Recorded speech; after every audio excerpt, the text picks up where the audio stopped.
бахшида ба таҷдиди ҷашни сада дар партави эълон гардидани соли 2026 соли вусъат додани корҳои ободониву созандагӣ ва тақвияти таҳкими худшиносию худогоҳии миллӣ дар толори коллеҷи тиббии шаҳри хуҷанд ба номи Юсуфхон Исоқӣ конфронси илмӣ назариявӣ таҳти унвони сада ҷашни қадимаи халқиятҳои орионнажод баргузор гардид.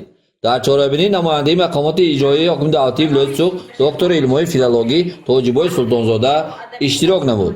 конфронсро ҷонишини директор оид ба корҳои тарбиявӣ Мухбира Ҷурабоева ҳусни оғоз бахшида аз ҷумла зикр намуд, ки сада яке аз ҷашнҳои қадимии мавсимии халқиятҳои орионнажод ба ҳисоб меравад, ки рӯзи 10 моҳи баҳмани солшумории шамсӣ таҷлил мегардад, ки мутобиқи солшумории мелодӣ ба поёни шаби 30 ва оғози рӯзи 31 январи солшумории мелодӣ рост меояд. ҷашни сада дар радифи сегонаи ҷашнҳои наврӯз ва меҳргон дохил шуда ба мисли онҳо таърихи хеле қадима дорад.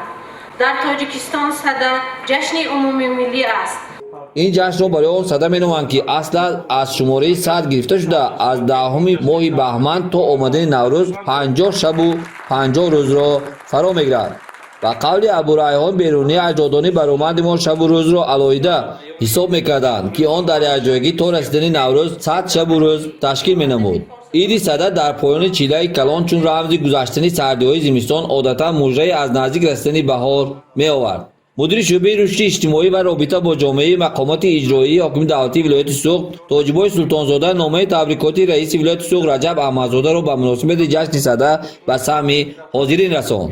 таъкид шуд, ки ҷашни сада дар даврони соҳибистиқлолии кишвари азизамон тавассути талошу иқдомҳои пешвои муаззами миллат муҳтарам Эмомалӣ Раҳмон аз нав эҳё гардида бо пешниҳоди кишвари азизамон 6 декабри соли 2023 дар иҷлоси 8 кумитаи ЮНЕСКО ба феҳристи мероси ғайримоддии башарият ворид шуд.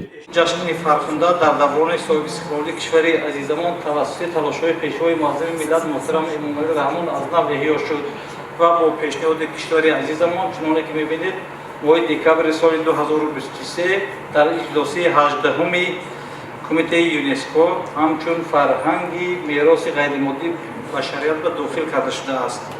дар рафти конфронс мудири кафедраи забон ва адабиёти тоҷик Муънисахон Умарова дар мавзӯи сада ҷашни қадимаи халқҳои орионнажод, мудири кафедраи забонҳои хориҷӣ Мутриба Ҳакимова оид ба ҷашни сада мероси фарҳангии миллии халқи тоҷик ва омӯзгори кафедраи забонҳои хориҷӣ Ҳасан Мансуров дар мавзӯи таърих ва моҳияти ҷашни сада маърузаҳои пурмуҳтаво ироа намуданд.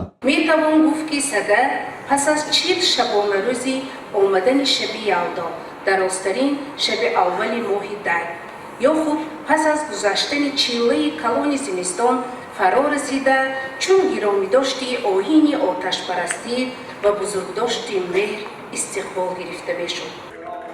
барномаҳои фарҳангӣ ватандӯстона ва чорабинӣ ҳусни дигар зам намуд.